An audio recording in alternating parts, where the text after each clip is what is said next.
My name is Margot Hayes, and I'm 66 years old. What I'm about to tell you changed my life forever. The funeral for my husband, Ernest, was the quietest day of my existence. There, beside his grave, I received a message from an unknown number that sent a chill through me. "I'm alive. That's not me in the casket," I replied, my hands trembling. "Who are you?" The response took my breath away. "I can't say. They're watching. Don't trust our sons." That moment tore my soul in two. My world crumbled when I saw Charles and Henry, my own sons, standing by the casket with strangely calm expressions. Something was wrong. Their tears seemed forced, their hugs as cold as ice. For 42 years, Ernest had been my partner, my refuge, my reason for living. I met him when I was 24 in the small town of Spring Creek. We grew up on the same dusty back roads, sharing modest dreams. I cleaned houses to support my sick mother, while Ernest repaired bicycles in a small shop he inherited from his father. We were poor, but we were happy. We had something money couldn't buy: real love. I remember the first time he spoke to me. It was a Tuesday morning. I was walking toward the market in my faded green dress and worn-out shoes. He stepped out of his shop with grease-stained hands and smiled at me with a shyness that made me fall in love with him instantly. "Good morning, Margot," he said in a soft voice. "Need me to check out your bike?" I didn't own a bike, but I came up with an excuse just to talk to him. That conversation turned into dates under the big old oak tree in Town Square Park, then into promises of eternal love, and finally, into a simple wedding full of hope. The first few years were hard. We lived in a 2-bedroom house with a tin roof. When it rained, we'd set out pots all over the house to catch the leaks. But we were happy. Ernest worked from sunup to sundown in his shop, and I sewed clothes for the women in town. When Charles was born, I thought my heart would burst with happiness. He was a beautiful baby with his father's big eyes and my smile. 2 years later, Henry arrived, just as perfect. I raised them with all the love in the world, sacrificing my own needs for theirs. Ernest was a wonderful father. He'd take them fishing in the river on Sundays, teach them to fix things with their hands, and tell them stories before bed. I fed them, dressed them, and comforted them when they cried. We were a close family, or so I believed. As they grew up, things started to change. Charles, the oldest, was always ambitious. From a young age, he'd ask why we lived so modestly, why we didn't have a car like other families. Henry followed his lead in everything, as he always had. When Charles turned 18, Ernest offered him a job at the shop, but he rejected it with contempt. "I don't want to get my hands dirty like you, Dad. I'm going to be someone important." Those words hurt Ernest deeply, though he never said it to me. I'd see him sitting on the porch at night, staring at the stars with a look of sadness. His son had rejected not only his work, but his entire way of life. The years passed, and to my surprise, Charles managed to make a name for himself in the business world. He got a job at a real estate company in the city. Henry followed soon after. They both started making money, far more than Ernest and I had ever seen. At first, I was so proud. My sons had achieved what we never could, escaping poverty and building a better life. But little by little, that joy turned into sadness. Visits became less frequent, and phone calls grew shorter. When they did come, they arrived in expensive cars, dressed in fancy suits, talking about investments and properties. They'd look at us with a strange mix of pity and shame. "Mom," Charles said to me during one of their sporadic visits, "you and Dad should move somewhere better. This house is falling apart." He was right. But that house held all our memories. It was where we'd raised our sons, where we'd shared thousands of meals, where we'd grown old together. It wasn't fancy, but it was our home. Ernest, always wise, would tell me, "Margot, money has changed our boys. We aren't enough for them anymore." I resisted believing it. I kept justifying their absences, their brief calls, their broken promises. "They're busy building their lives," I'd tell myself. "Someday they'll be the loving boys we raised again." But in my heart, I knew Ernest was right. We had lost our sons long before I lost my husband. I just didn't know to what extent we had become strangers to them. The most drastic change came when Charles married Jasmine Albright, a woman from the city who never hid her disdain for our simple lifestyle. The first time he brought her home, she arrived in high heels that sank into the dirt of our porch and an elegant red dress that looked more expensive than everything I had ever owned. "Nice to meet you," she said with a forced smile, barely extending the tips of her fingers to greet me.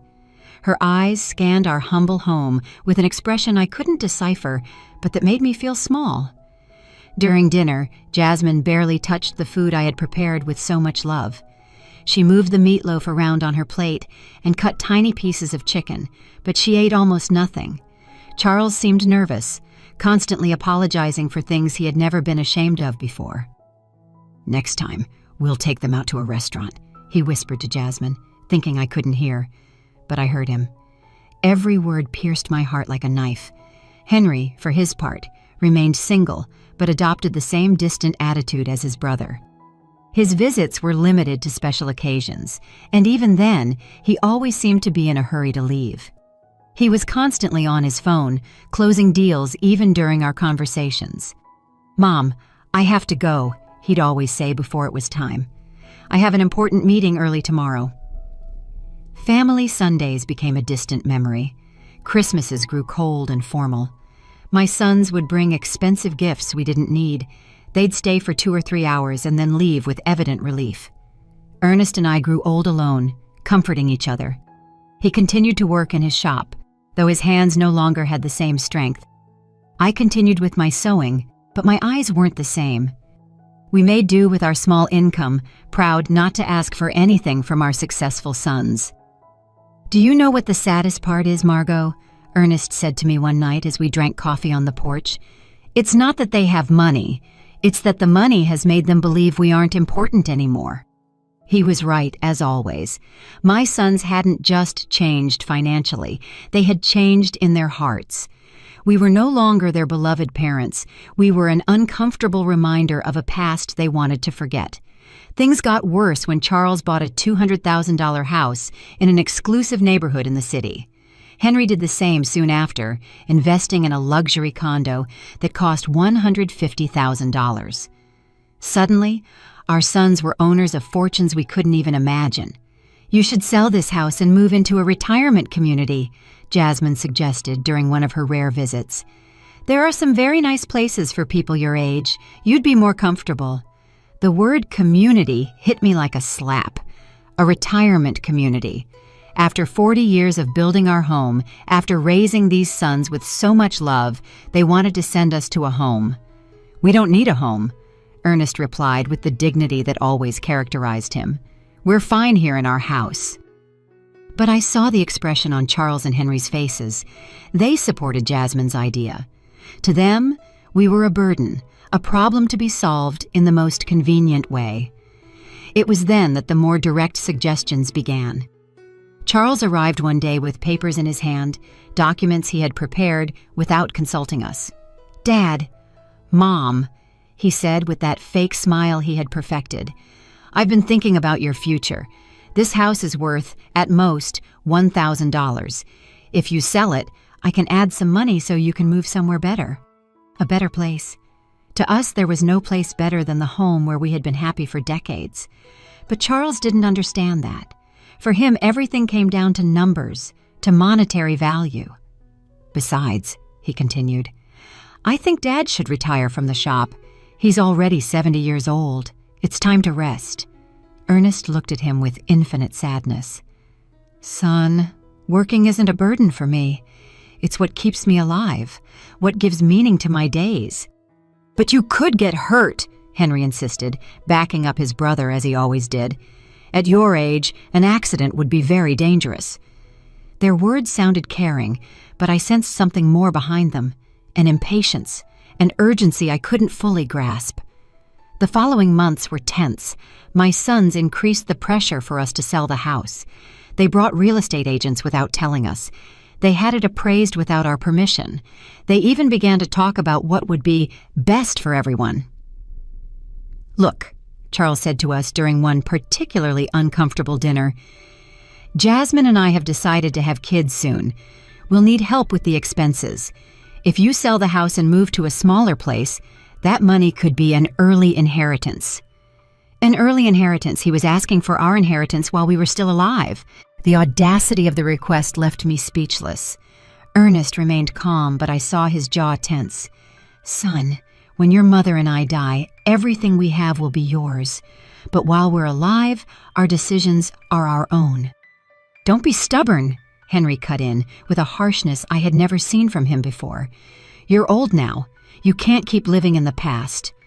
That night, after they left, Ernest and I stayed up talking until dawn. For the first time in our marriage, we discussed the possibility that our sons were not the people we thought we had raised. Something's wrong, Margot, my husband said to me with a look of worry I had never seen in his eyes. This isn't just ambition or impatience. There's something darker behind all this pressure. I had no idea how profoundly correct his words were. I couldn't imagine that my own sons were planning something that would change our lives forever. I didn't know that the tragedy that was coming wouldn't be an accident of fate, but a conspiracy carefully orchestrated by the two people I trusted most in the world. The last normal conversation I had with Charles was 3 weeks before Ernest's death. He came alone, without Jasmine, and looked more serious than usual. "Mom," he said, sitting at the kitchen table where he had eaten breakfast so many times as a boy, "I want you to know that no matter what happens, Henry and I will always take care of you." His words soothed me at the time, but now, remembering them beside Ernest's grave, they send a shiver down my spine. Why did he say, "no matter what happens"? What did he know that I didn't? The accident that changed everything happened on a Tuesday morning. Ernest had left early for the shop, as he had done every day for more than 40 years.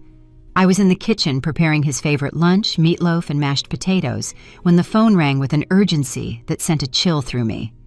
"Mrs. Hayes?" a voice I didn't know asked. "I'm calling from Memorial Hospital. Your husband has been in a serious accident. You need to come immediately." The words blurred in my mind like ink and water. The world stopped. My legs turned to jelly, and I had to grab the doorframe to keep from falling. "What happened? Is he okay? Is he alive? Is he in the ICU?" "Ma'am, please come as soon as possible." The trip to the hospital was a hazy nightmare. My neighbor, Doris, had to drive me because I was shaking so much I couldn't even hold the keys. The whole way there, my mind refused to process what was happening. Ernest was careful, meticulous in his work. How could this have happened? When we got to the hospital, Charles and Henry were already there. That surprised me because no one had notified them yet. At least not me. But in my desperation, I didn't pay attention to that detail. "Mom," Charles said, hugging me with a force that seemed genuine. "Dad is in bad shape. The doctors say one of the machines at the shop exploded. He has severe burns and a traumatic brain injury." Henry's eyes were red, but something in his expression felt off. He seemed more nervous than sad, like someone waiting for important news rather than someone suffering for his father. "Can we see him?" I asked, desperate. "Only immediate family, one at a time, and for 5 minutes max," the nurse explained. When I entered that ICU room, my heart sank. Ernest was hooked up to a dozen machines with bandages covering most of his face and arms. I barely recognized him. His breathing was labored, artificial, kept going by machines that beeped constantly. I walked up to his bed and took his hand, the only part of his body that seemed intact. "Ernest, my love, I'm here. Everything is going to be all right. You're going to recover, just like you always do." For a moment, I felt a slight squeeze in my hand. His eyes moved behind his closed lids. He was fighting. My warrior was fighting to get back to me. The next 3 days were the longest of my life. I practically lived at the hospital, sleeping in the uncomfortable chairs in the waiting room. Charles and Henry took turns accompanying me, but they always seemed more interested in talking to the doctors than in comforting their father. I overheard fragmented conversations that I couldn't fully understand at the time. Henry asked about medical insurance, about the cost of treatment. Charles was on the phone talking about life insurance policies and beneficiaries. "Mom," Charles said to me on the second day, "we reviewed Dad's insurance. He has a life insurance policy for $50,000. There's also a workers' comp policy that could cover up to $75,000 more. Why was he talking to me about money when Ernest was still fighting for his life? Why was he worried about insurance instead of his father's recovery? I don't care about the money, I responded harshly. I just want your dad to get better. Of course, Mom, he said, but I saw something in his eyes that I didn't like. A coldness, a calculator working while his father lay dying. On the third day, the doctors gave us the most devastating news of my life. Dr. Patterson, an older man with a compassionate expression, gathered us in a small office. Mrs. Hayes, he began softly, your husband's condition is critical. The burns have become infected, and the head trauma is more severe than we initially thought. We have to be realistic about his chances. What does that mean? I asked, though my heart already knew the answer. It means we need to prepare for the worst. Your husband is in an induced coma. We could keep him alive indefinitely, but his quality of life, well, it's highly unlikely he will ever regain consciousness. My world fell apart around me. 42 years of marriage, an entire life built together, and now they were telling me it was all fading away like smoke. We want to try everything, I said through sobs, no matter the cost, no matter how long it takes. But Charles exchanged a look with Henry that deeply unsettled me. Mom, Charles said in a voice that tried to sound understanding, we have to be practical. Dad wouldn't want to live like this. He always said he never wanted to be a burden on anyone. A burden. I exploded with a fury I didn't know I had. He's your father. He's not a burden. He's the man who raised you, who worked his whole life to give you the best he could. We know, Mom, Henry chimed in. But we also have to think about you. The medical bills are going to be enormous. They could wipe out all your savings. Again, money. Always money. My husband was dying, and they were calculating costs. That night, alone in the hospital room, I took Ernest's hand and spoke to him as if he could hear me. My love, I don't know what to do. The doctors say there's no hope, but I can't let you go. I can't imagine my life without you. It was then that something happened that still gives me goosebumps. His fingers moved slightly, squeezing mine with a force that was almost imperceptible. His lips moved as if he were trying to say something, but no sound came out. I called for the nurses, desperate. He's reacting! He's trying to talk! But by the time they arrived, Ernest had returned to his previous state. The nurse checked the monitors and shook her head. Sometimes there are involuntary muscle spasms, ma'am. It doesn't mean he's conscious. But I knew what I had felt. Ernest had tried to communicate with me. He had fought to tell me something important. 2 days later, in the early hours of Friday morning, the machine alarms went off. Lights flashed. Nurses rushed to Ernest's room. I was dozing in the hallway when the noise woke me up. No, no, no! I screamed, running toward the room. The doctors worked for 40 minutes trying to resuscitate him, but it was useless. At 4:37 in the morning, Ernest was officially declared dead. The pain I felt in that moment was physical, as if my heart had been ripped from my chest. I collapsed by his bed, hugging his still warm body, refusing to accept that he was gone forever. Charles and Henry arrived at the hospital an hour after their father's death. They seemed prepared, as if they had been expecting the call. They brought papers, documents, and phone numbers for funeral homes. We already talked to the Spring Creek Funeral Home, Charles said to me while I was still crying inconsolably. They can pick up the body this morning. We also contacted the insurance, Henry added. The claim process is already underway. How could they be so efficient, so organized, so cold just an hour after losing their father? Something was wrong, but my grief was so intense that I couldn't think clearly. The funeral was scheduled for the following Monday. Charles took care of all the arrangements without really consulting me. He chose the simplest casket, the shortest service, as if he wanted to get it all over with as quickly as possible. It's what Dad would have wanted, he said when I complained about not being included in the decisions. Something simple without a fuss. But Ernest deserved better than this indecent rush to bury him and forget.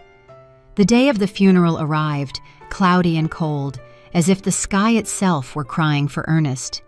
I wore my only black dress, the same one I had worn for my mother's funeral years ago. My hands were shaking so much that Doris had to help me button the small buttons on the back. "Be strong, Margot," my dear friend whispered as she carefully combed my hair. "Ernest would want to see you strong." But I didn't feel strong. I felt empty, like a shell without a soul. 42 years of marriage can't be buried so easily. Every object in the house reminded me of him: his coffee mug on the table, his tools on the porch, his pillow that still held his scent. When we got to the cemetery, I was surprised by how few people had attended. I expected to see more of Ernest's co-workers from the shop, more neighbors, more acquaintances. But it was only Charles, Henry, Jasmine, Doris, me, and the pastor. For a man who had lived 70 years in the same town, who had helped so many people, the funeral seemed strangely empty. "Where are the guys from the shop?" I asked Charles. "We didn't want to bother anyone," he replied quickly. "Dad was a private person. He would have preferred something intimate." But that wasn't true. Ernest loved his community. He cared about his neighbors. He would have wanted them to come say goodbye. Why had Charles decided to make everything so secretive, so rushed? During the service, I watched my sons with a strange emotional detachment. Charles had a solemn expression, appropriate for the occasion, but his eyes constantly darted toward his watch. Henry seemed restless, as if he had more important things to do. Jasmine discreetly checked her phone behind her black veil. This was how they were saying goodbye to their father, with impatience and distractions. The pastor spoke about eternal life, about well-deserved rest, about reuniting with God. His words felt hollow in my shattered heart. I didn't want Ernest to rest in peace. I wanted him to come home with me, for us to keep growing old together, for us to keep drinking coffee on the porch every evening. When it was time to throw dirt on the casket, my legs refused to hold me up. Doris had to support me as I sobbed uncontrollably. The sound of the dirt hitting the wood was final, conclusive, hopeless. It was at that exact moment, standing by my husband's grave, that my phone vibrated. A text message from an unknown number. "I'm alive. That's not me in the casket." My heart stopped. The letters danced in front of my eyes as if I were hallucinating. I was losing my mind from the grief. With trembling hands, I replied, "Who are you?" The answer came immediately. "I can't say. They're watching. Don't trust our sons." The phone fell from my hands as if it were burning. Doris bent down to pick it up, but I stopped her abruptly. I couldn't let anyone else see those messages, not until I understood what was happening. "Are you okay, Mom?"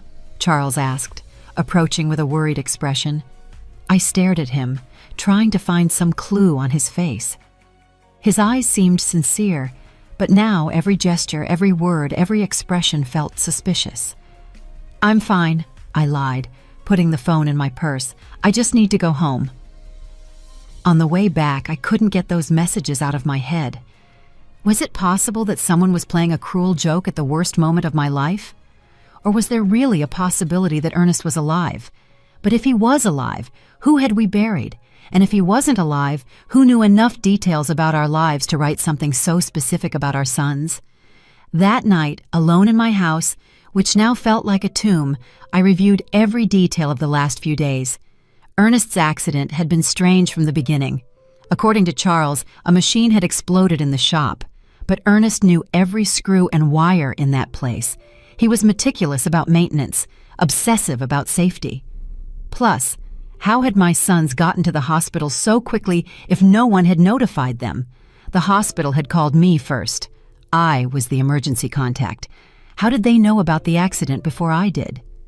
And then there was the money. From day one, Charles and Henry had talked about insurance, policies, and beneficiaries, as if they had been waiting for this moment, preparing for it. I decided to check Ernest's papers. In his old wooden desk, he kept all his important documents in a metal box. Insurance policies, the deed to the house, shop documents, everything was there. I found the $50,000 life insurance policy that Charles had mentioned. But there was something I didn't remember. The policy had been updated just 6 months earlier, increasing the coverage from $5,000 to $50,000.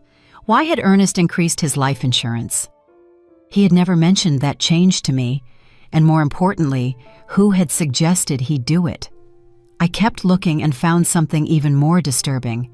A workers' comp policy that I didn't know about, purchased just 2 months before his death. $5,000 in case of accidental death on the job. $15,000 in total. A fortune for a family like ours, but also a fortune tempting enough for someone without scruples. My phone vibrated again. Another message from the same unknown number. Check the bank account. See who's been moving money. This time, I didn't hesitate. This person, whoever they were, knew too much to be a prankster. They knew about the insurance. They knew about my sons. They knew details that only someone very close to us could know. The next day, I went to the bank where Ernest and I had kept our account for 30 years.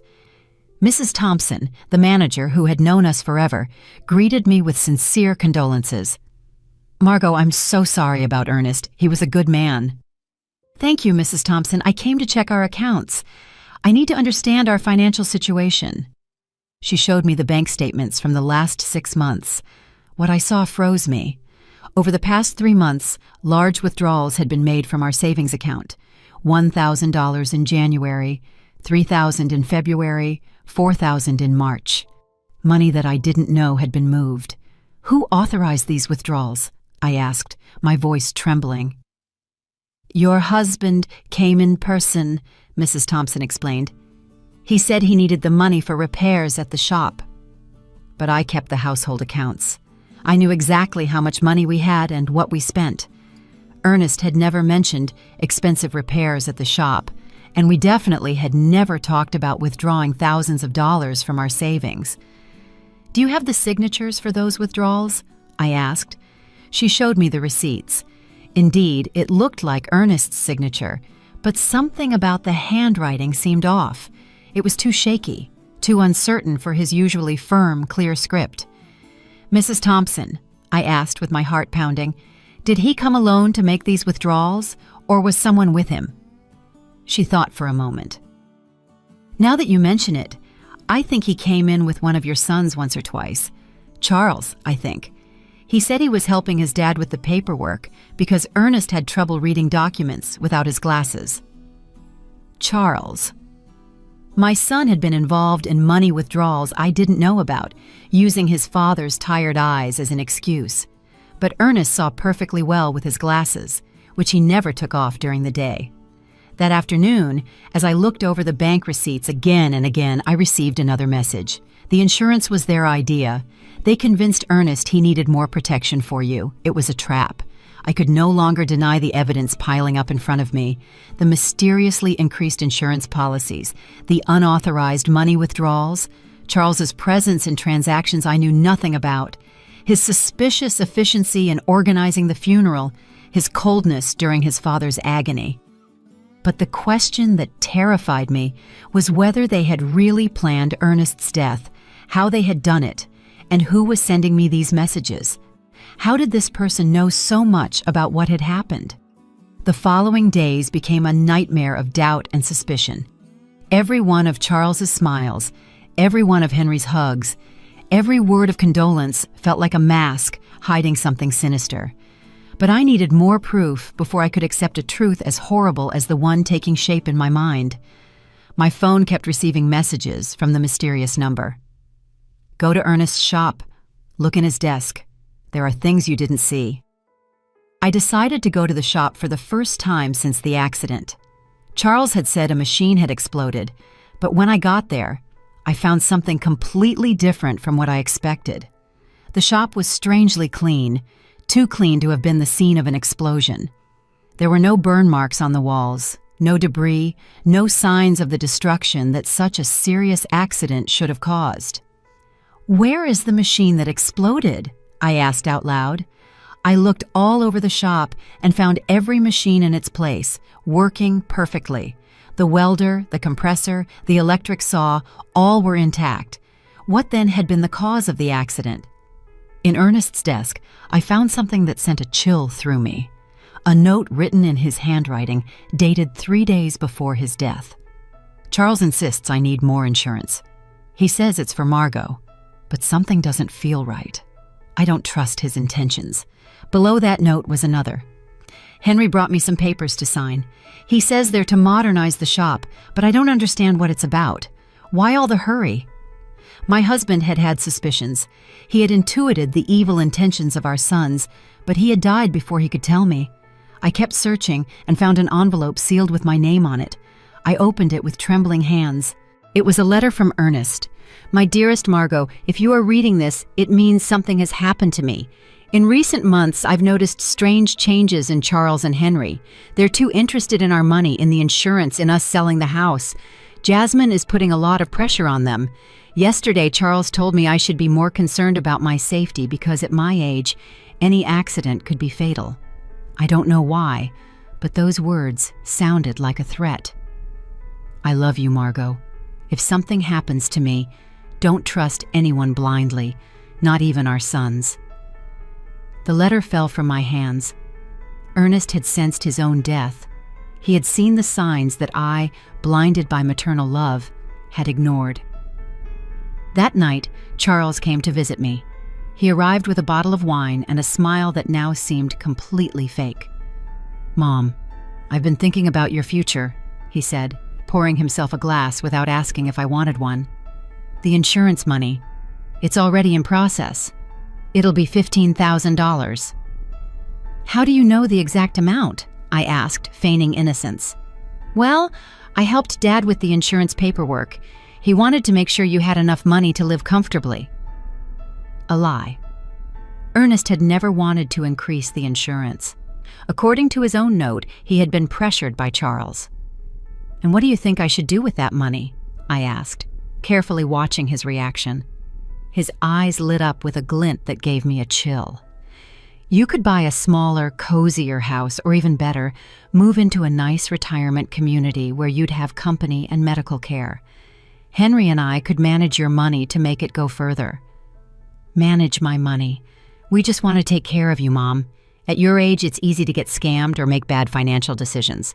We know about investments, about business. We could triple that amount in a few years. Triple my money or make it disappear into their own pockets." "Let me think about it," I said, trying to buy time. "Of course," Jasmine said with her fake sweetness. "But not too long, for your own good." After they left, I sat in my kitchen, shaking with rage and fear. My own sons, my flesh and blood, had not only murdered their father, but now they were planning to steal everything I had left. That night, my phone vibrated with a longer message than the others. "Tomorrow, go to the police station. Ask for the report on Ernest's accident. There are contradictions you need to know about." The next day, I went to the local police station. Sergeant O'Connell, who had known Ernest for years, greeted me kindly. "The report on your husband's accident?" he asked with a confused expression. "What accident, Mrs. Hayes?" "From his shop, when the machine exploded." The sergeant checked his files and shook his head. "We don't have any report of an explosion at Ernest's shop here. In fact, we don't have any report of a work accident involving your husband." I felt the world sway under my feet. But my son said it was an accident at the shop. That's why he was in the hospital." "Mrs. Hayes, your husband arrived at the hospital on Tuesday morning, but not from a work accident. According to the medical report I have here, he arrived unconscious with symptoms of poisoning." Poisoning. The doctors found traces of methanol in his blood, a quantity sufficient to cause blindness, brain damage, and eventually death. The hospital should have informed you of this. Poisoning. It hadn't been an explosion. It hadn't been a work accident. Someone had deliberately poisoned my husband. "Why didn't anyone tell me this?" I asked, my voice breaking. The immediate family who signed the hospital papers requested that the information be kept confidential to avoid unnecessary speculation. They said you were too emotionally fragile to handle the technical details. The immediate family. Charles and Henry had hidden the true cause of Ernest's condition, invented the story of the explosion, and manipulated everyone, including me, to cover up a murder. "Mrs. Hayes, the sergeant continued. "If you suspect the circumstances of your husband's death, we could open a formal investigation." I had more than suspicions. I was certain that my own sons had murdered their father for money. That afternoon, Henry came home with a bouquet of flowers and the same fake smile as Charles. "How are you, Mom? You look tired." "I'm fine," I lied, observing his every gesture from a new perspective. "I'm just thinking about the future." "That's good. Charles and I have been talking. We think you should sell the house soon while it's fresh on the real estate market." "Why the rush?" "Well, old houses lose value quickly, and you need liquidity. Funeral expenses, pending medical bills." More lies. The funeral had been cheap, almost insultingly so, and there were no pending medical bills because the hospital insurance had covered them. "Henry," I said, looking him directly in the eyes, "you knew your dad didn't die from a work accident." For a fraction of a second, I saw panic in his expression, but he recovered quickly. "What are you talking about, Mom?" "I went to the police station. There's no report of an explosion at your dad's shop." This time the panic was more evident. "Mom, you shouldn't be doing things like that. They'll confuse you. The grief is getting to you." "The grief is getting to me, or you've been lying to me." He got up abruptly, spilling the coffee I had poured for him. "I think you need to rest. We'll talk when you're calmer." He left quickly, but not before making a phone call from the porch. Although I couldn't hear the words, the tone was urgent, worried. That night, I received the most revealing message yet. "They're coming together tomorrow. They're going to try to convince you that you're crazy, that grief is making you imagine things. Don't believe them, and don't take anything they offer you to eat or drink." The mysterious message's prediction came true exactly as it had warned. The next day, Charles and Henry arrived together at my house, accompanied by Jasmine. They had expressions of exaggerated concern and a bag of pastries from the downtown bakery. "Mom, we're so worried about you," Charles began in a sugary voice. "The neighbors have told us you've been acting strange. Doris says you've been talking to yourself, that you aren't eating well." Doris had never said that. It was just another lie in their growing collection. "Jasmine brought your favorite pastries," Henry added, pointing to the bag. "And we made special coffee from that brand you like so much." I remembered the message's words. "Don't take anything they offer you to eat or drink." It was possible that they were planning to poison me, too, just as they had Ernest. "Thank you, but I already had breakfast," I said, keeping my distance. "But Mom," Jasmine insisted with a smile that didn't reach her eyes, "you need to eat properly. You've lost a lot of weight since Dad Ernest died." "I'm fine," I repeated firmly. Charles exchanged a significant look with Henry. It was the same look they had shared at the hospital when the doctor gave us Ernest's prognosis. "Mom," Charles said, sitting closer to me, "we want to talk to you about something important. Henry and I have been consulting with some doctors about your recent behavior." "My behavior?" "Yes. The strange questions you've been asking, the visits to the police station, that obsession with irrelevant details about Dad. It's normal after such a great loss, but it can be dangerous if it's not treated." Henry nodded gravely. "We spoke to Dr. Albright. He says it's common for older people to develop paranoia after losing a partner, especially women your age." Paranoia. They were accusing me of being crazy for uncovering their lies. "I am not paranoid," I said with all the firmness I could muster. "I'm just asking questions I should have asked from the beginning." "What questions?" Charles challenged me. "Like why there's no police report for your father's supposed accident. Like why the shop is perfectly clean if there was an explosion. Like why you withdrew $5,000 from our account without telling me anything." The silence that followed was deafening. The three of them exchanged looks of thinly disguised panic. "Mom," Henry finally said, "those things have simple explanations. Dad withdrew that money for repairs he wanted to do in secret as a surprise for you." "What surprise?" "He wanted to remodel the house," Charles lied. "He had hired some workers to fix the roof and paint the walls. He wanted it to be a surprise for your birthday." If that were true, Where were the workers? Where were the materials? Why did no one in town know about this supposed remodeling? And about the police report, Charles continued, not all work accidents require a report, especially when they happen on private property. More lies. Sergeant O'Connell had been very clear. Any work accident with serious injuries requires an official report. "Mom," Jasmine intervened with a sweet but condescending voice, "we just want to take care of you. That's why we thought it would be best if you moved to a place with specialized medical attention. A home. A specialized care home," Charles corrected, "for people who are going through complicated grief. They have psychologists, nurses, activities to keep you busy. And in the meantime," Henry added, "we can take care of selling the house, managing the insurance money, all those complicated things you shouldn't have to handle in your current state."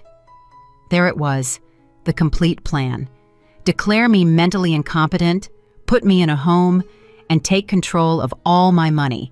First, they had murdered Ernest for the insurance money, and now they wanted to steal from me too. "And what if I refuse?" I asked them. "Why would you refuse?" Charles asked with a smile that sent a chill through me. "We just want what's best for you. Because this is my house. This is where I built my life with Ernest. This is where I raised you." "Mom," Henry said with an exaggerated sigh, "you can't live in the past forever. Dad is gone. You have to accept it and move on." "I have accepted it, but that doesn't mean I'm going to give away my life and my money." The mask of concern began to crack on my sons' faces. Charles got up abruptly. "All right, if you won't listen to reason, we'll have to take more drastic measures." "What does that mean?" "It means we can start a legal process to have you declared mentally incompetent. We have witnesses to your erratic behavior. We have testimony from doctors who confirm you're suffering from senile paranoia." "Doctors? What doctors?" I hadn't spoken to any doctors about my mental state. "Dr. Albright already signed a preliminary report," Henry added.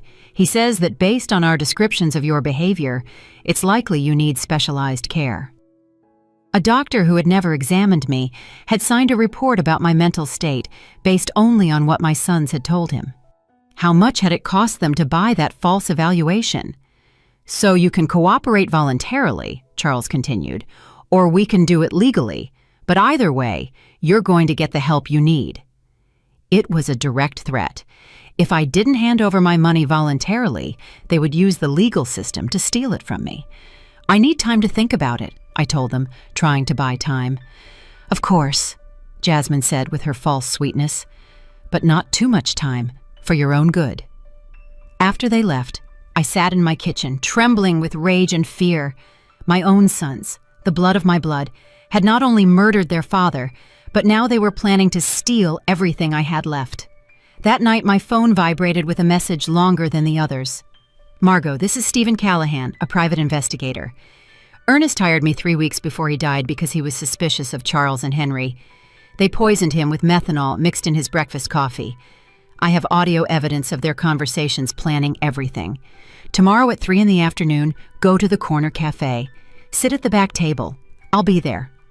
At last, I would know who had been sending me those messages, and more importantly, I would have the proof I needed to get justice for my husband's death. But I also knew I didn't have much time. Charles and Henry had shown their hand.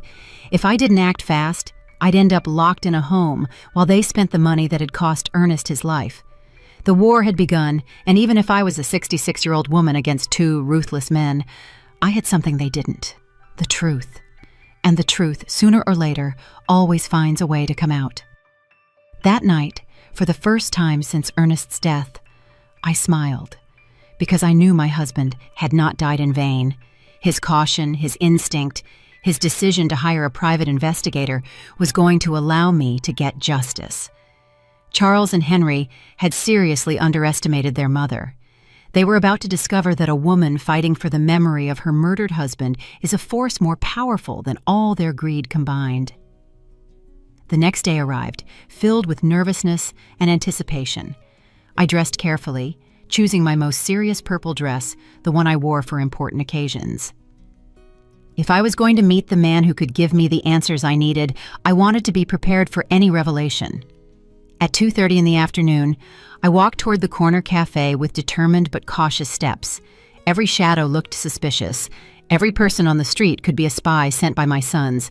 The paranoia they had accused me of having was starting to feel justified. The cafe was moderately full. I went straight to the back table as I had been instructed.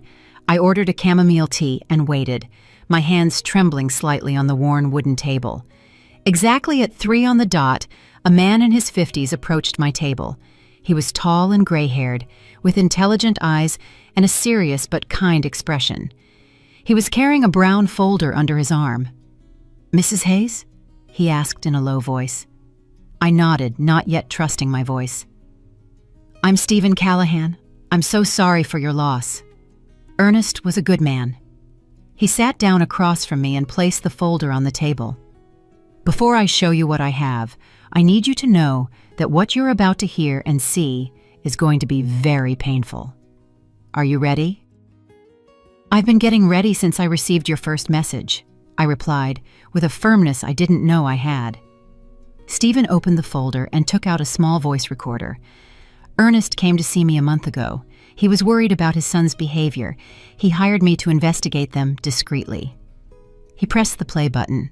Ernest's voice, so familiar and dear, filled the small space between us. "Stephen, I need you to know that if something happens to me, it won't be an accident. Charles and Henry have been pressuring me to increase my life insurance.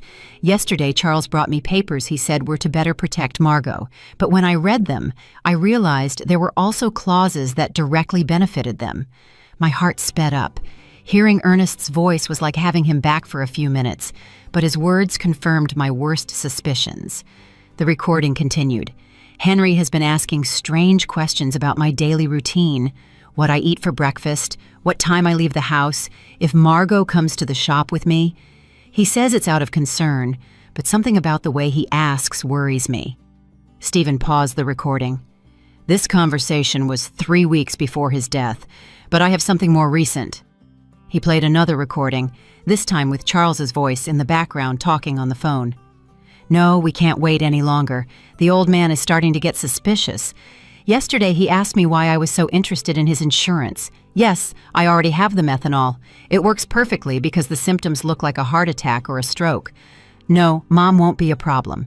After Dad dies, she'll be so devastated that we can do whatever we want with her." Tears began to roll down my cheeks. It was the voice of my son, my own son, coldly planning his father's murder. "There's more," Stephen said softly. "This recording is from the day before Ernest's death." A new recording began. This time, it was Henry talking to someone. "Everything's ready. Tomorrow Charles is going to put the methanol in Dad's coffee. We told him it was a special vitamin supplement a doctor recommended. The idiot is going to drink it without suspecting a thing. The symptoms? It'll start with dizziness and confusion, then loss of sight, convulsions, coma. The doctors will think it's a stroke or a heart attack. By the time they realize it's poisoning, it'll be too late." My world completely collapsed. Not only had they planned Ernest's murder, but they had executed it with a coldness that terrified me. How was it possible that my sons, the babies I had nursed, the boys I had comforted through their nightmares, were capable of something so monstrous? "How did you get these recordings?" I asked through my sobs. "Ernest had asked me to put listening devices in your house," Stephen explained. He was afraid, but he didn't know exactly what of. "We placed them on the home phone and in some other strategic spots." He took out a series of photographs from the folder. "I also have this. Charles buying methanol at a hardware store 30 miles from town. He paid with cash and used a fake name, but I have it on video." The photographs clearly showed Charles leaving a hardware store with a small bottle in his hands. The date on the photos was 5 days before Ernest's death. "And this," Stephen continued, showing me more documents. "These are Charles and Henry's financial records from the last 6 months. They've been spending a lot more money than their incomes justify. Charles owes $70,000 to a lender in the city. Henry has gambling debts for $40,000. They were desperate." It all started to make sense. It wasn't just greed that had motivated Ernest's murder. It was financial desperation. My sons were ruined and saw their father as a source of easy, fast money. "Why didn't you go to the police immediately after Ernest's death?" I asked him. "Because Charles and Henry are very smart. They bribed the doctor who attended to Ernest at the hospital to change the official diagnosis. Instead of poisoning, the death certificate says heart failure due to complications from a work accident. Without that medical evidence, my recordings might not have been enough for a conviction. But now we have all the evidence together," I said, feeling a mix of pain and determination. "Exactly. And there's one more thing you need to know." My blood ran cold. "What?"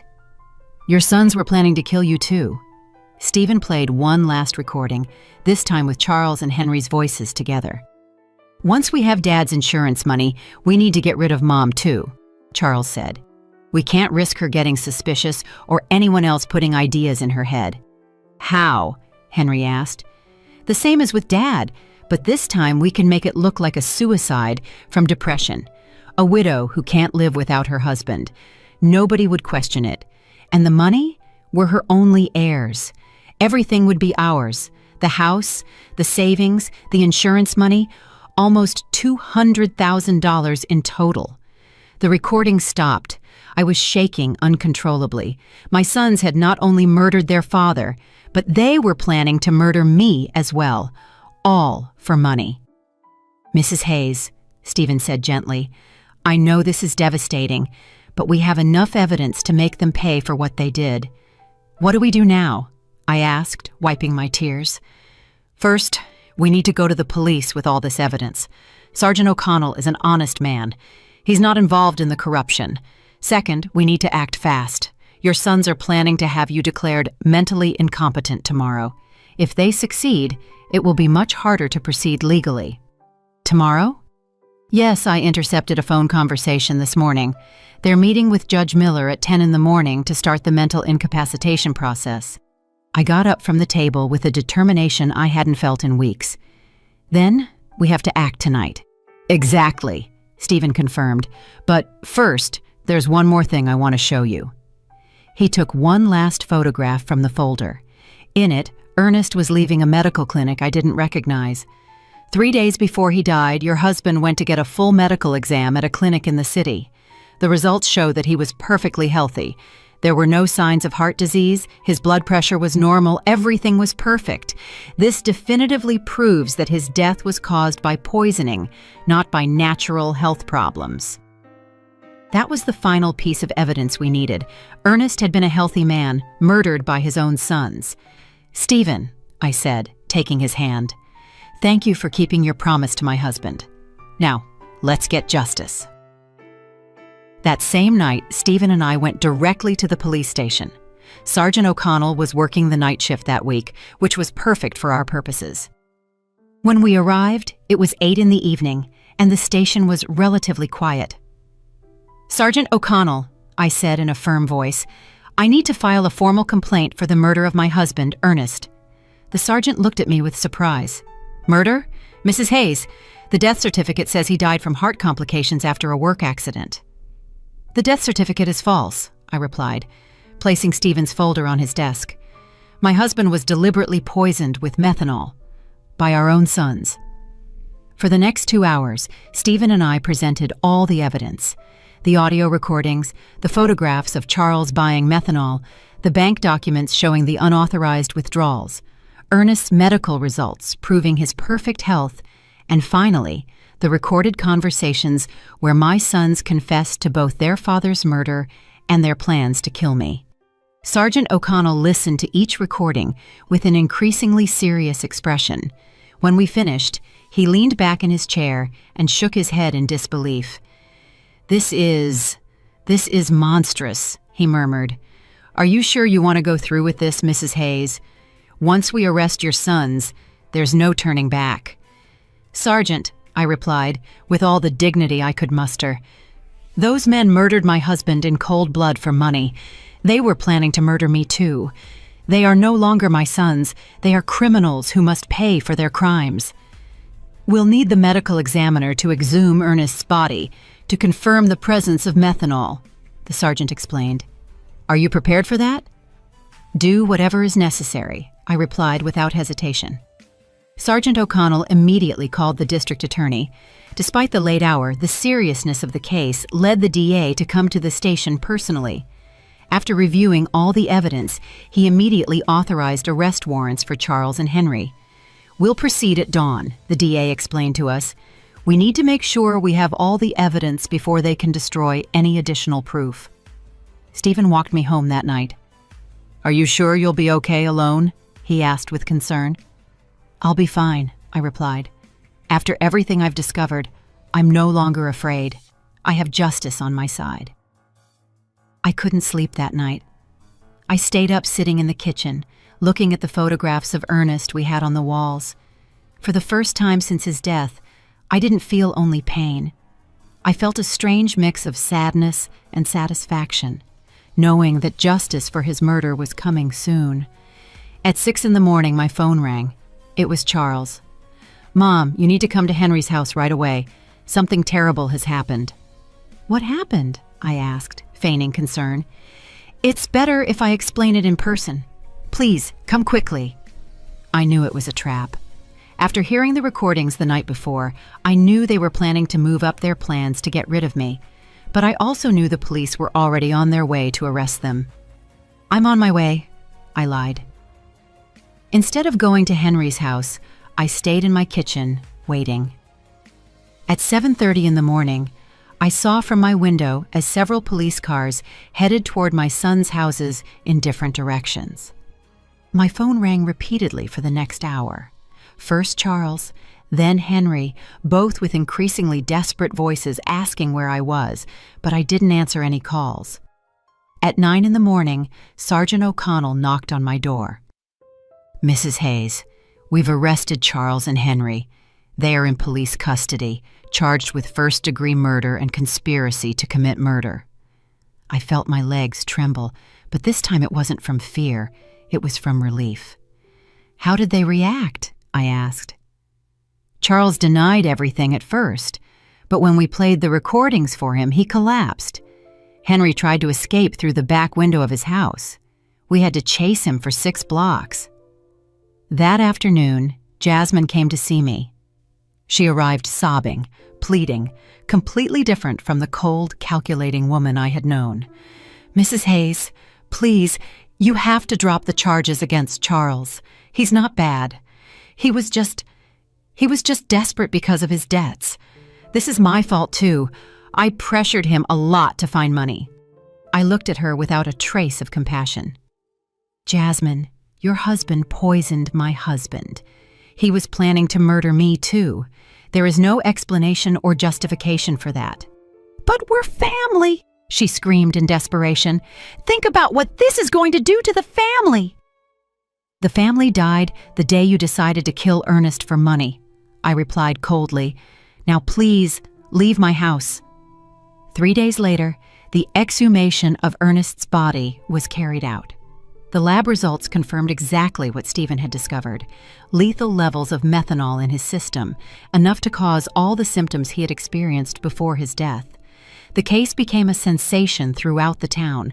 No one could believe that 2 sons had murdered their own father for money. The local newspapers called it the cruelest crime of the decade. Over the following weeks, more details came to light during the investigation.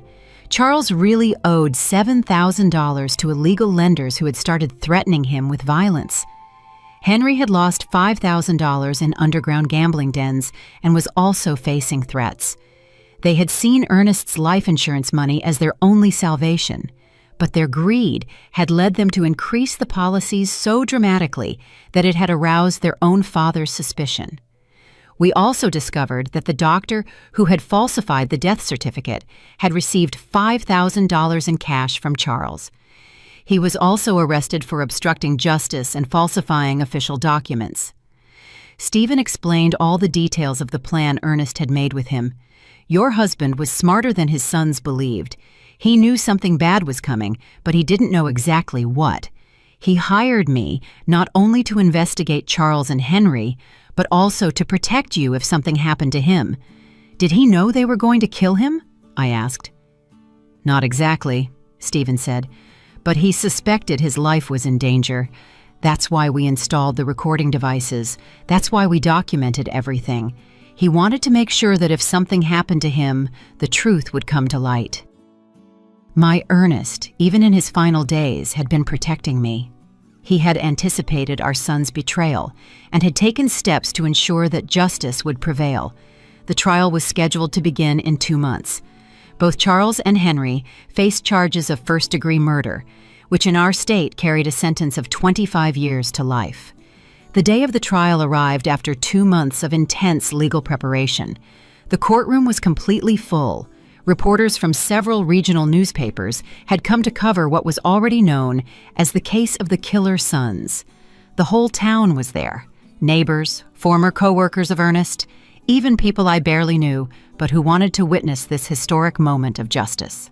I wore my best black dress, the same one I had worn for our wedding so many years ago, but which now represented mourning and dignity. Stephen accompanied me, sitting by my side throughout the entire process. His presence gave me the strength to face what would be the most difficult day of my life. Charles and Henry entered the courtroom in handcuffs, dressed in orange prison jumpsuits. Seeing my sons like that broke my heart one more time, but I no longer felt pity for them. I only felt a deep sadness for the moral death they had chosen long before they physically murdered their father. The prosecutor presented the case with devastating precision. One by one, the recordings were played for the court. The silence was absolute every time the voices of Charles and Henry were heard, coldly planning Ernest's murder. When the prosecutor played the recording where they planned to kill me too, several people in the audience gasped in horror.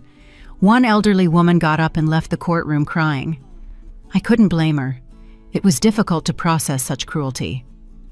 "Ladies and gentlemen of the jury," the prosecutor said during his opening statement, "this is not an ordinary case of family greed.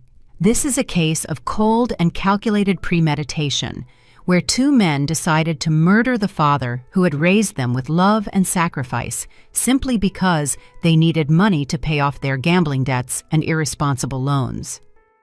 Charles and Henry's lawyers tried to present a defense based on desperate circumstances and external influences, but the evidence was overwhelming. The recordings didn't lie. The bank documents didn't lie.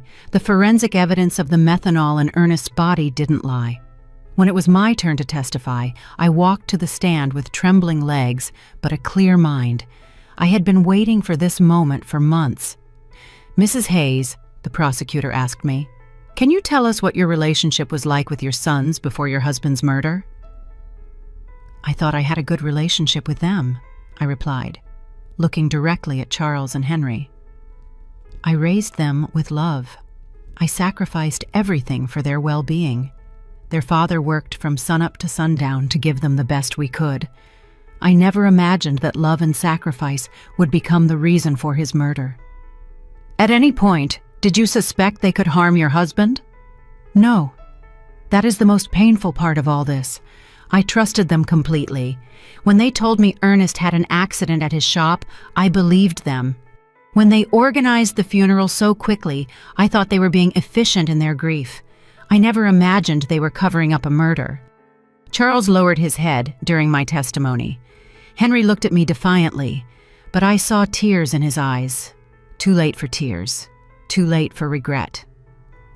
The most dramatic moment of the trial came when the prosecutor decided to play the full recording of the conversation where they planned my own murder. Charles's voice filled the courtroom. "Once we have Dad's insurance money, we need to get rid of Mom too.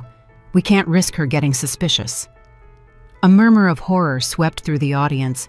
Several people turned to look at me with expressions of disbelief and compassion. "How did you feel when you heard this recording for the first time?" the prosecutor asked me. "I realized that I had lost my 2 sons long before I lost my husband," I replied, my voice cracking but firm. "The babies I nursed, the children I comforted in their nightmares, had died and been replaced by 2 strangers capable of any cruelty for money." The defense tried to cross-examine me, suggesting that maybe I had misinterpreted my son's intentions, that maybe the grief had made me exaggerate the evidence. but the recordings spoke for themselves. Stephen also testified, explaining in detail how Ernest had hired him because he was afraid of his own sons. He described every step of the investigation, every piece of evidence collected, every recorded moment that revealed the truth. The medical examiner presented the results of the exhumation, confirming the lethal presence of methanol in Ernest's body. He explained how this poison acts slowly, causing exactly the symptoms my husband had experienced before he died. After 3 days of devastating testimony, the closing arguments arrived. The prosecutor was crushing. Charles and Henry are not victims of circumstances. They are predators who saw their own parents as financial obstacles that had to be eliminated. They planned, executed, and covered up Ernest's murder, and were planning to do the same to Margot. They don't deserve compassion. They deserve justice. The jury deliberated for 6 hours. When they returned, the silence in the courtroom was absolute. I could hear the beating of my own heart as the judge read the verdict. In the case of the state versus Charles Hayes and Henry Hayes on the charge of first-degree murder of Ernest Hayes, we find the defendants guilty. The courtroom erupted in murmurs and exclamations. Charles collapsed in his chair, finally comprehending the magnitude of what he had done. Henry remained rigid, staring straight ahead with no expression. On the charge of conspiracy to commit murder against Margot Hayes, we find the defendants guilty. The judge proceeded immediately to the sentencing. Charles Hayes and Henry Hayes, for the premeditated murder of your father and the conspiracy to murder your mother, I sentence you to life in prison without the possibility of parole for 30 years. When I heard those words, I felt a gigantic weight lift from my shoulders. Justice. Finally, there was justice for Ernest. After the trial, many people came up to hug me and express their support. Doris cried with me, not from sadness, but from relief. "Margot, Ernest can rest in peace now," she whispered to me. That night, I returned to my house, which now felt different. It was no longer a place of pain and betrayal. It was my home again, the place where Ernest and I had been happy for 42 years. Stephen came to visit me a week after the trial. "How do you feel?" he asked me. "At peace," I answered honestly. "For the first time since Ernest's death, I sleep soundly. I know he is resting because his death did not go unpunished. And the money, the insurance, the savings? I donated the life insurance money to a foundation for victims of family crimes," I explained. "That money was stained with blood. I could never have used it. My personal savings are enough to live modestly for the rest of my days." 6 months after the trial, I received a letter in prison mail. It was from Charles. "Mom, I know I don't deserve your forgiveness, but I need you to know that I regret everything. The money, the debts, the desperation. They blinded us. We lost all humanity. Henry and I destroyed the most loving family in the world for $5,000 that we didn't even get to enjoy. Tomorrow, I will commit suicide in my cell. I can't live with what we did. Take care, Mom. Tell Dad we're sorry we were such bad sons. I didn't arrive in time to prevent his suicide." Charles was found hanging in his cell the next day. Henry, upon learning of his brother's death, suffered a complete nervous breakdown and was transferred to the prison psychiatric hospital. Today, 2 years after the trial, I live peacefully in my small house. I have converted Ernest's shop into a garden where I grow flowers to take to his grave every Sunday. Stephen has become a close friend, visiting me regularly to make sure I'm okay. Sometimes the neighbors ask me if I miss my sons. The answer is complicated. I miss the children they were, but those children died long before Ernest did. The men they became were not my sons. They were strangers who shared my blood, but not my heart. I have learned that true family is not defined by blood, but by love, loyalty, and mutual respect. Ernest was my true family for 42 years. The friends who supported me during the trial are my family now. Justice did not bring Ernest back, but it gave me peace. And on quiet nights, when I sit on the porch where we so often drank coffee together, I swear I can feel his presence, proud of me for being strong enough to do the right thing, even when it meant losing my sons forever. 5 years have passed since that terrible day in the cemetery when I received the first message that changed my life forever. Today I am 71 years old, and my completely white hair reflects all the storms I have faced and overcome. But my eyes, my dear friend Doris tells me, shine with a peace they didn't have before. The house where Ernest and I built our dreams is still my refuge. I have made some improvements with the money I had saved. I painted the walls a soft yellow, Ernest's favorite color, and I turned his old shop into the most beautiful garden in the neighborhood. Red roses, white carnations, sunflowers that always seek the sun, just as he taught me to do during our most difficult years. Stephen Callahan became more than just the investigator who helped me get justice. He became my chosen family. He comes to visit me every Wednesday afternoon, and we drink coffee on the porch while he tells me stories about his other cases. He sometimes asks me if I regret reporting my own sons, if it wouldn't have been better to keep the secret and live with the lie. Never, I always answer. The truth hurts, but lies kill the soul. The foundation I established with the life insurance money has become something bigger than I ever imagined. The Ernest Hayes Foundation for Victims of Family Crimes now helps dozens of families every year who have gone through tragedies similar to mine. We have psychologists, lawyers, and private investigators all working so that no other family has to suffer in silence what I suffered. 6 months ago, a 40-year-old woman came to see me. Her name was Eleanor, and she suspected her brother had murdered her mother for the inheritance. Her story was painfully similar to mine. Greedy relatives, pressure to sell properties, strange behavior after the death. The foundation provided her with a private investigator, free legal advice, and psychological support throughout the process. When her brother was convicted of murder 3 months later, Eleanor came to hug me, crying, "Mrs. Hayes, you saved my life. If you hadn't had the courage to report your own sons, I never would have had the courage to report mine." Those are the moments that remind me why all the pain I went through was worth it. Henry is still alive, though he is no longer the same man I knew. After Charles's suicide, his mind completely broke. The doctors say he lives in a constant state of guilt and paranoia, believing that Ernest comes to visit him every night to scold him for the murder. He has tried to commit suicide 3 times, but the prison guards keep him under constant surveillance. I receive letters from him occasionally. They are incoherent, full of desperate apologies and pleas for forgiveness. At first I read them, looking for some trace of the son I raised with so much love. But then I realized that reading those letters only reopened wounds that had already healed. Now I keep them unopened in a shoebox. Maybe someday I'll read them. Maybe not. I have the right to protect my peace of mind. Jasmine disappeared from town immediately after the trial. Someone told me she moved to the city and changed her name. I don't blame her. Carrying the last name of a murderer must not be easy. Sometimes I wonder if she knew what Charles was planning, if she was a silent accomplice to Ernest's murder. But those questions belong to the past, and I have learned to live in the present. The town of Spring Creek will never forget the case.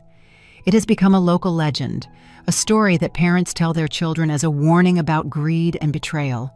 Some see me as a hero, others as a cruel woman who sent her own sons to prison. I don't care what they think. I know the truth, and the truth has given me the peace I needed. My health remains surprisingly good for my age. The doctor says it's because I was finally able to free myself from the stress and sadness I was carrying. The body heals when the heart finds peace, he explained during my last checkup. Sunday mornings are my favorite. I cut fresh flowers from my garden and walked to the cemetery to visit Ernest's grave. His headstone now has an inscription that I had engraved after the trial. Ernest Hayes, beloved husband, betrayed father, honorable man. His love was stronger than his death. I tell him everything that has happened during the week. I talk to him about the foundation, about the families we have helped, about the thank you letters I receive from people who found justice thanks to our story. I swear I can feel his approval in the wind that moves the leaves of the nearby trees. Do you know what's strangest, my love? I said during my last visit. I no longer feel pain when I think of Charles and Henry. I only feel pity. Pity because they had all the love in the world and they chose hate. They had a family that adored them and they chose betrayal. They had the opportunity to be honorable men like you and they chose to be murderers. Last week, a reporter from the city came to interview me for a documentary about family crimes. She asked me if there was anything I wanted to say to other people who might be going through similar situations. Family is not an excuse for crime, I replied. Love is not blind. Love with boundaries is true love. If someone who says they love you is capable of harming you for money or convenience, that person doesn't really love you, and it is never, ever too late to seek justice, no matter who the culprit is. This year, on the 5th anniversary of Ernest's death, I organized a special ceremony in his memory. More than 200 people came, neighbors, members of the foundation, families we have helped, local authorities. It was beautiful to see how his death, which began as a tragedy, had become a force for good in so many lives. Stephen gave an emotional speech. Ernest Hayes died because of his son's greed, but his legacy lives on in every family that finds justice thanks to his wife's courage. Evil tried to destroy his story, but good turned it into hope for others. At night, before I go to sleep, I sometimes take out the old photographs from when Charles and Henry were children. I see them playing in the yard, hugging their father, laughing with me on past Christmases. I allow myself to cry for those innocent children who once existed before greed completely corrupted them. But I no longer cry for the men they became. Those men chose their destiny. My story ended up being bigger than my personal tragedy. It has become a symbol that justice is possible, even when it comes from the most unexpected sources. A 66-year-old widow proved that truth is more powerful than lies, that true love is stronger than betrayal, and that it is never too late to do the right thing. Tomorrow is Wednesday, and Stephen will come for coffee, as always. I'll make his favorite pastry and tell him about the thank you letters that arrived this week. Afterward, we'll work together in the garden, planting new flowers for spring.